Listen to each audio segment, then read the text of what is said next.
বিয়ের আনন্দে মেতে উঠেছিল সকলেই, চলছিল নাচের আসর, হাসি আনন্দে মুখর ছিল পুরো পরিবেশ। কিন্তু এক নিমিষে সেই আনন্দ পরিণত হলো বিষাদে। সঙ্গীত অনুষ্ঠানে নাচতে গিয়ে হঠাৎ করেই মঞ্চে পড়ে যান এক তরুণী। নাচের সময়ে হৃদরোগে আক্রান্ত হন তিনি। এই হৃদয় বিদারক ঘটনা ঘটে ভারতের মধ্যপ্রদেশের বিদিশায়।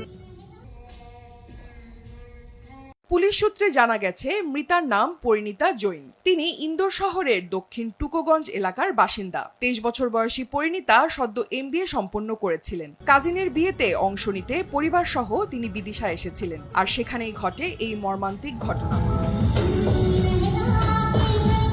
শনিবার সন্ধ্যায় সঙ্গীত অনুষ্ঠানে, যেখানে 200-রও বেশি মানুষ উপস্থিত ছিলেন, পরিণীতা মঞ্চে উঠে জনপ্রিয় হিন্দি গান সারারা সারারা সুরে নাচ শুরু করেন। নাচের মাত্র 30 সেকেন্ড পর পরিণীতা হঠাৎ মাটিতে লুটিয়ে পড়েন। পরিবারের কয়েকজন চিকিৎসক তাকে CPR দিয়ে সারাতে চেষ্টা করেন, কিন্তু তাতে কোনো লাভ হয়নি। এরপর তাকে দ্রুত নিকটস্থ হাসপাতালে নিয়ে যাওয়া হলে কর্তব্যরত চিকিৎসকরা তাকে মৃত ঘোষণা করেন।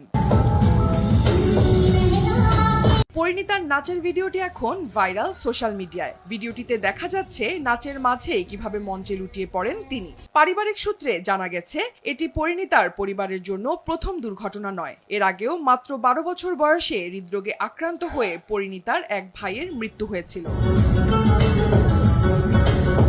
মধ্যপ্রদেশে হৃদরোগে আক্রান্ত হয়ে মৃত্যুর ঘটনা এটি প্রথম নয়। এর আগে গত অক্টোবরে আগর মালওয়া জেলায় ক্রিকেট খেলতে গিয়ে হার্ট অ্যাটাকে 15 বছর বয়সী এক কিশোরের মৃত্যু হয়। একইভাবে ইন্দোরে একটি যোগ অনুষ্ঠানে 73 বছর বয়সী এক ব্যক্তি নাচের সময় হৃদরোগে আক্রান্ত হয়ে মারা যান। সম্প্রতি নাচের মঞ্চ বা খেলার মাঠে হঠাৎ হৃদরোগে আক্রান্ত হয়ে মৃত্যুর ঘটনায় সোশ্যাল মিডিয়ায় এক বিস্তৃত আলোচনা শুরু হয়েছে। অনেকেই এই ধরনের ঘটনাগুলি কোভিড-19 মহামারীর পর থেকে আরো বৃদ্ধি পেয়েছে বলে মন্তব্য করেছেন এবং প্রশ্ন তুলছেন, এসব মৃত্যু কি কোভিড ভ্যাকসিনের সঙ্গে সম্পর্কিত কিনা। তবে চিকিৎসকরা এসব দাবি পুরোপুরি অস্বীকার করেছেন। তাদের মতে হার্ট অ্যাটাকের পেছনে মূল ভূমিকা রাখে পরিবারের ইতিহাস এবং জীবনযাত্রার অভ্যাস।